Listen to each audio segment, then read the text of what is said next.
macho y hembra de toda carne vinieron, como lo había mandado Dios, y Jehová le cerró la puerta. ¿Quién cerró la puerta allá? Jehová. ¿Quién va a cerrar la puerta cuando termine el tiempo de gracia? Jehová también. Así que, mis hermanos, tenemos que estar preparados para ese cierre de gracia. No para la venida de Jesús en sí, sino para el cierre de la gracia. Porque no sabemos cuándo será. Y tenemos que estar preparados todos los días para ese cierre de gracia. Quiere decir que la preparación mía tiene que ser una preparación diaria, constante. Porque me puede tomar la venida de Jesús como ladrón. Dice que hubo 7 días que no había lluvia y entonces vino la lluvia. Génesis capítulo 7, versículo 10. Dice, porque pasaron aún 7 días y yo haré llover sobre la tierra 40 días y 40 noches. Y raeré sobre la faz de la tierra a todo ser viviente que hice. Es decir, que no estuviera dentro del arca. Y sucedió que al 7º día las aguas del diluvio vinieron sobre la tierra y los tomó a todos por sorpresa. Dice la mensajera del Señor en Patriarcas y Profetas, página 86 y 87. Dice, el sello del cielo fue puesto sobre la puerta del arca. Dios la había cerrado y solo Dios podía abrirla. Asimismo, cuando Cristo deje de interceder por los hombres culpables, antes de su venida en las nubes del cielo, la puerta de la misericordia será cerrada. Entonces la gracia divina ya no refrenará más a los impíos. Y Satanás tendrá dominio absoluto sobre los que hayan rechazado la misericordia divina. Así que si pensamos que hemos visto todo lo que está pasando en este mundo, no hemos visto nada. Cuando Jesús cese de interceder en el santuario celestial y entonces el enemigo tenga control absoluto sobre los impíos, entonces es cuando vamos a ver las cosas grandes que van a pasar en este mundo. Así que tenemos que prepararnos, mi hermano. Sigue diciendo la mensajera del Señor. Pugnarán ellos por destruir al pueblo de Dios. Pero así como Noé fue guardado en el arca, los justos serán escudados por el poder divino. Durante 7 días, después que Noé y su familia hubieron entrado en el arca, no apareció señales de la inminente tempestad. Durante ese tiempo se probó su fe. Fue un momento de triunfo para el mundo exterior. Es decir, cuando Noé entró en el arca y vio que no había lluvia, ¿qué pasó con el mundo exterior? Con los impíos. Pensaron que estaban locos y dice la mensajera del Señor que fue cuando empezaron a hacer violencia contra el arca. La aparente tormenta confirmaba la creencia de que el mensaje de Noé era un error y que el diluvio no ocurriría. A pesar de las solemnes escenas que habían presenciado, como por ejemplo ver venir, no sé si ustedes han visto la película de Hollywood de Noé, ahí veían como sus hijos empujaban a todos los animales para entrar en el arca. La Biblia dice que los animales entraron solos. Vinieron de 2 en 2. No hubo nadie que los empujara. Igual que hemos visto cada vez que hay una destrucción en todos lados, ¿qué hacen los animales primero? Sienten el peligro y se van. Igual que así, los animales oyeron la voz de Dios y le fueron fieles. Y sin embargo el ser humano, por mucho que se les predicó, no oyeron la voz de Dios. Sigue diciendo la mensajera del Señor. Y el ángel de Dios cerró la puerta. Así que el ángel fue el que de Dios cerró la puerta. Continuaron las burlas y orgías fuera del arca. Y hasta se mofaron los hombres de las manifiestas señales del poder de Dios. Se reunieron en multitudes alrededor del arca para ridiculizar a sus ocupantes con una audacia violenta que no se habían atrevido a manifestar antes. Así que podemos ver cómo el mundo, cuando ellos entraron en el arca, mis hermanos, entonces fue que hizo la violencia verdadera. Igual va a pasar el fin de tiempo. Cuando los sellados sean sellados y ya Jesús cese de interceder en el santuario celestial, entonces entonces cuando ellos se van a mofar de verdad y van a querer hacer violencia contra el pueblo de Dios. Pero tenemos un rey que vive y que nos defenderá en ese momento. Amén. Así que no tenemos nada que temer. Amén. Lo único que tenemos que temer, mis hermanos, es no prepararnos hoy. Eso es lo que tenemos que temer cada día. Poder prepararnos cada día para ese encuentro con Él. Saben que hay dos palabras.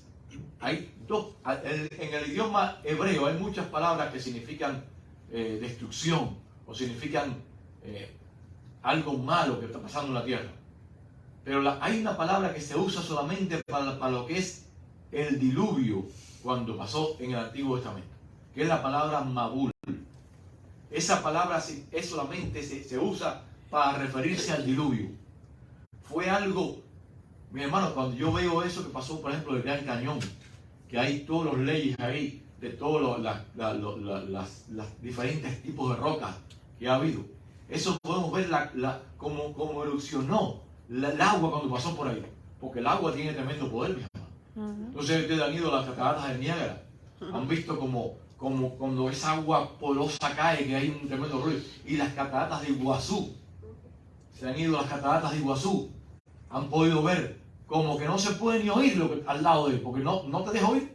Porque el agua tiene tremendo poder. Imagínense usted, cuando las fuentes del grande abismo surgieron de abajo de la tierra y también las que estaban arriba cayeron, ¿qué sería eso?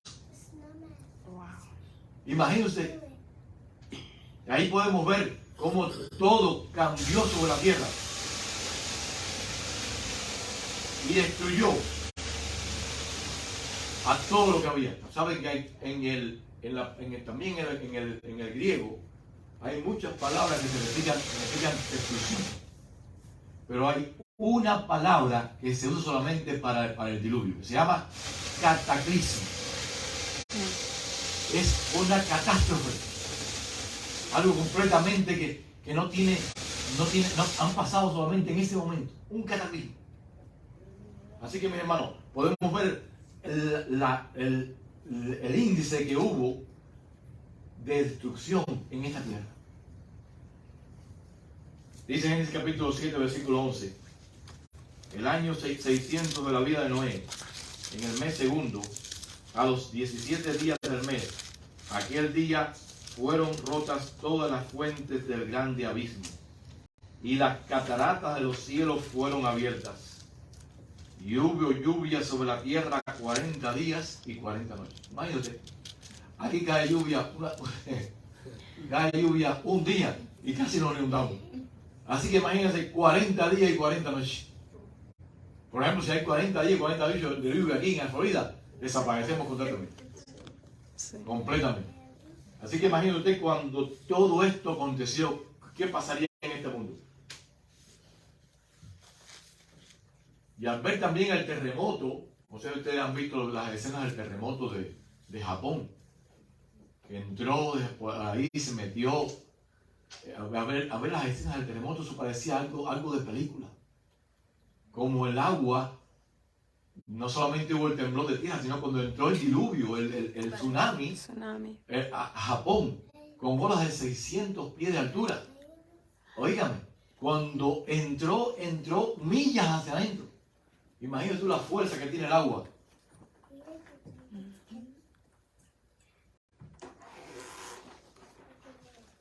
Sigue diciendo la mensajera del Señor en Patriarcas de Profetas, página 87.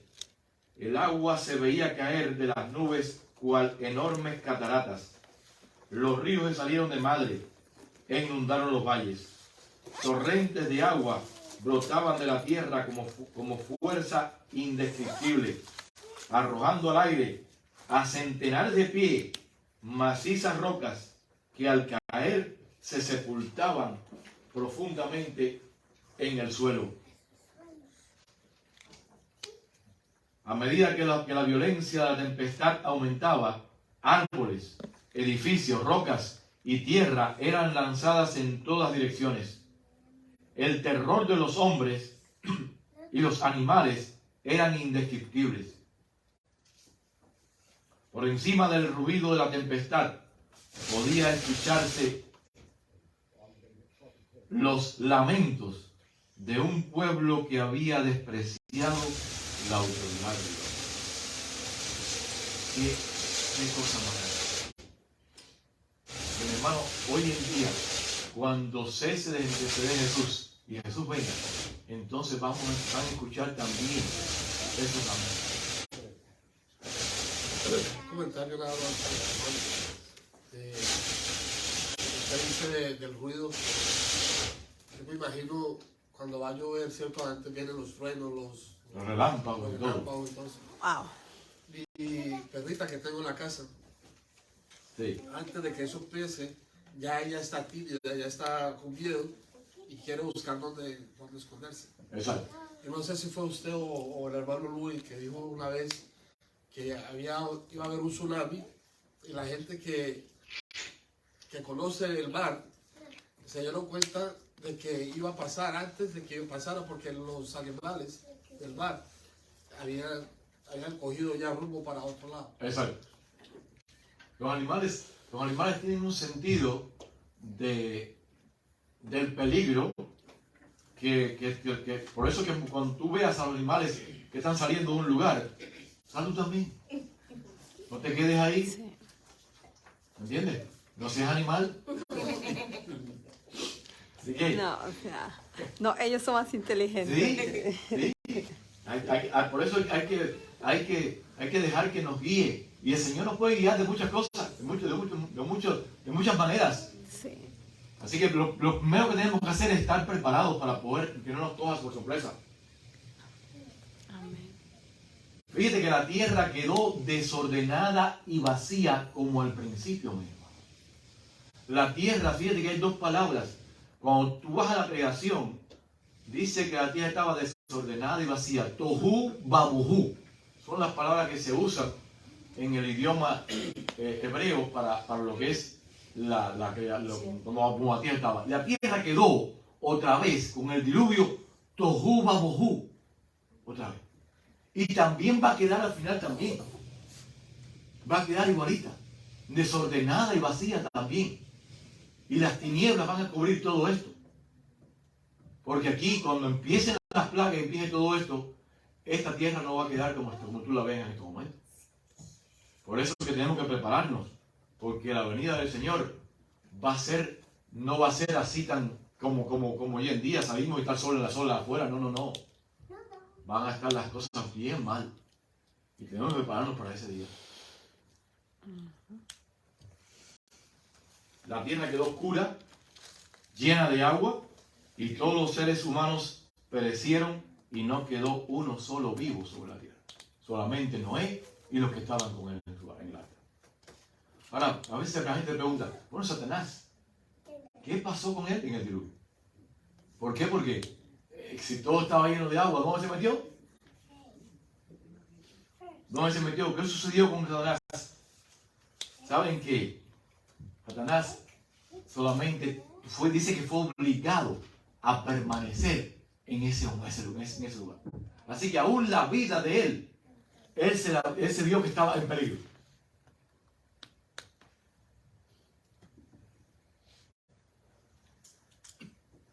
Dice, miré la tierra y aquí que estaba asolada y vacía, y a los cielos y no había en ellos luz. Miré a los montes y aquí que temblaban, y todos los collados fueron destruidos cuando venga Dios. Esto está en Jeremías 4:23. Mis hermanos, si vamos al libro de Apocalipsis, estamos viendo cómo también el enemigo va a ser obligado a quedarse aquí, atado cuando al final. Es decir, en tierra desordenada, vacía, completamente oscura, en tinieblas. ¿Para qué dijo Jesús del diluvio? En San Mateo capítulo 24, versículo 37-39, Jesús dijo: mas como los días de Noé, así será también la venida del Hijo del Hombre. Porque como los días antes del diluvio estaban comiendo y bebiendo, casados y dándose en casamiento, hasta el día que Noé entró en el arca, y no entendieron que estaban perdidos. Eso fue lo que no entendieron. No entendieron que estaban perdidos hasta que vino el diluvio y se los llevó a todos. Así será también la venida del Hijo del Hombre. Hoy en día la gente, por mucho que uno hable, mucha gente no entiende que están perdidos.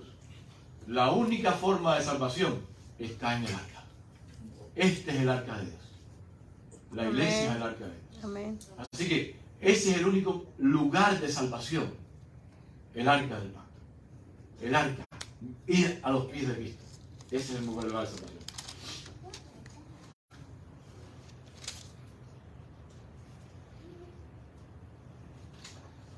Fíjense que Jesús usó dos palabras, hasta.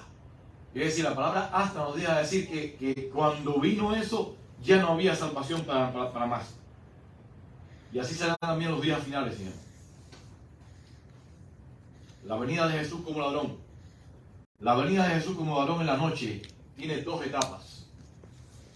Dos momentos claros. El primer momento, cuando llega el ladrón a la casa y están todos durmiendo.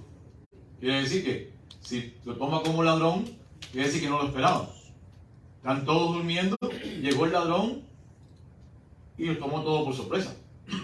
Y el segundo momento clave será cuando se despierten al otro día y se den cuenta de que fueron robados.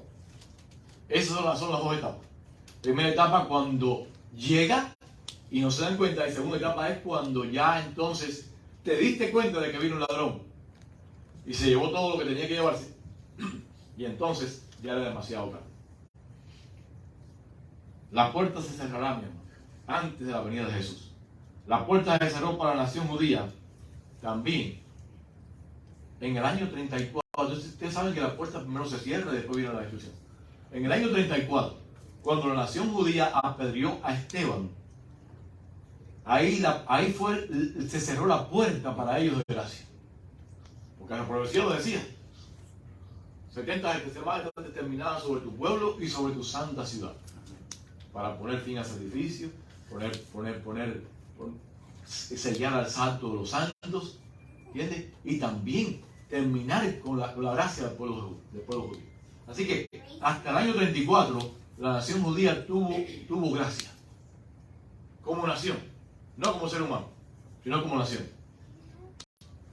Ahora, ¿qué pasó? Antes de Jerusalén fue dada esa señal. ¿Qué pasó después? Después le vino la destrucción en el año 70 como nación. Así que primero vino el cielo de la gracia y después vino la destrucción.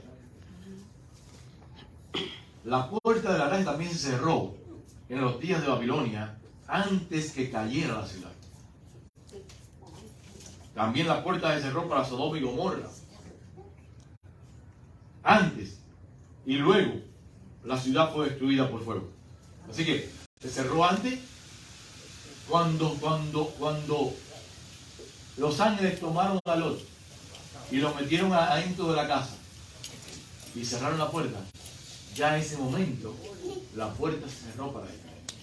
Y ya después que vino la destrucción. La destrucción. Y la puerta también de la gracia se cerró en los días de Ezequiel, cuando Nabucodonosor vino y destruyó la ciudad completamente. Se anuncia la hora del juicio del mundo, ahora al final del mundo.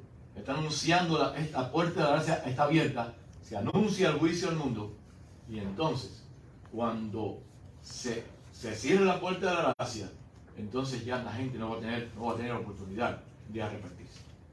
Por eso es que dice que hoy es el día de buena nueva, hoy es el día de salvación. Si hoy oyes su voz, no endurezcas tu corazón, sino abre tu corazón para que Jesús te pueda salvar. Amén. No me rápidamente, porque si no voy a terminar tampoco el tema este. Fíjense lo que dice la mensajera del Señor. En Conflicto de los Siglos, página 481. Cuando puede concluida la obra del juicio investigador, quedará también decidida la suerte de todos para vida o para muerte. Así que cuando concluya el juicio investigador, quedará completamente decidida para vida o para muerte de cada ser humano. El tiempo de gracia terminará poco antes de que el Señor aparezca en las nubes del cielo.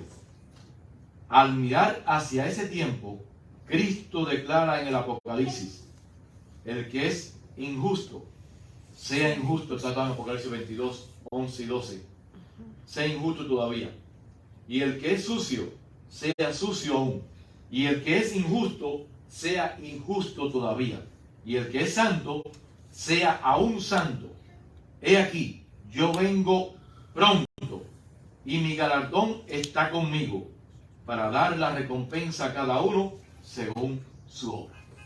Así que, cuando Jesús diga estas palabras, mis hermanos, ya la puerta de la gracia se va a quedar cerrada y ya no hay oportunidad de salvación. Sigue diciendo la mensajera del Señor: los justos y los impíos continuarán viviendo en la tierra en su estado mortal.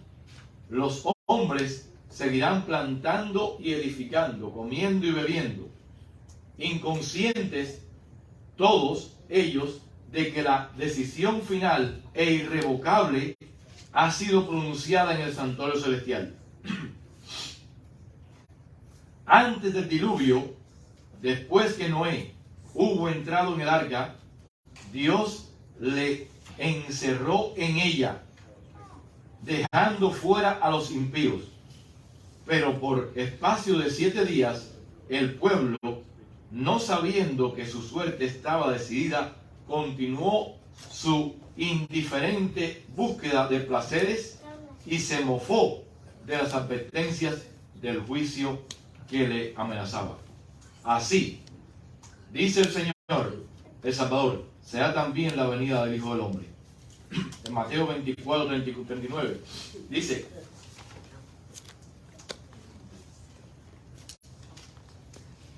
inadvertidas como ladrón a medianoche, llegará la hora decisiva que fija el destino de cada uno, cuando será retirado definitivamente el ofrecimiento de la gracia que se dirigiera a los culpables. Velad pues, no sea que viniendo de repente os halle durmiendo. Peligroso es el estado de aquellos que cansados de velar, también ese es el problema, muchos están velando, pero cuando ya están cansados de velar,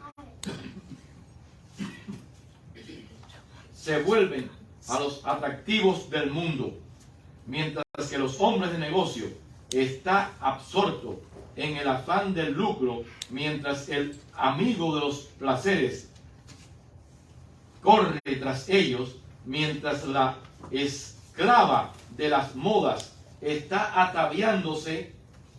Puede llegar el momento en que el juez de toda la tierra pronuncie la sentencia: ha sido pesado en balanza y ha sido hallado falto. Así que, mis hermanos, esto lo que nos quiere decir a nosotros es que hay muchas señales que están pasando a nuestro alrededor, que la venida de Jesús es inminente. Estemos con los ojos bien abiertos, porque, mis hermanos, no sabemos el día y la hora, eso nadie lo sabe, solamente Dios. Pero sí podemos saber las señales que están pasando a nuestro alrededor para prepararnos para su venida. Así que Dios me lo bendiga esta mañana y que podamos prepararnos para muy pronto encontrarnos con el Rey de Reyes y Señores. Amén. Es mi oración en esta noche. Amén.